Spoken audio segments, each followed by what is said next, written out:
Hello everyone, সবাই কেমন আছো? আশা করি সবাই খুব খুব খুব ভালো আছো। আমিও খুব ভালো আছি।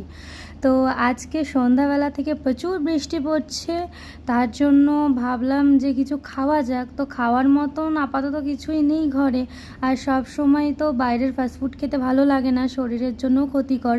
তো বাবা এটা বেশ কিছুদিন আগে এনে রেখেছিল উপমা, মানে রেডিমেডই এনে রেখেছিল। তো ভাইকে দিয়ে জিজ্ঞাসা করে নিলাম যে কিভাবে করতে হবে। তো ভাই বলল এরকম গরম জলটাকে ফুটিয়ে নিয়ে তারপরে প্যাকেটটা দিয়ে নাড়াচাড়া করতে হবে, আর তুই চাইলে ঘিও দিতে পারিস, তেলও দিতে পারিস। তো সেরকমভাবেই আমি করলাম।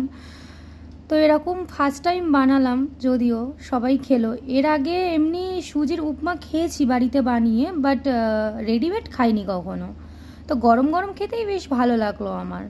আর আমি যেহেতু একা একাই ক্যামেরা করছিলাম বাঁ হাত দিয়ে ফোন নিয়ে, তাই জন্য ভিডিওগুলো একটু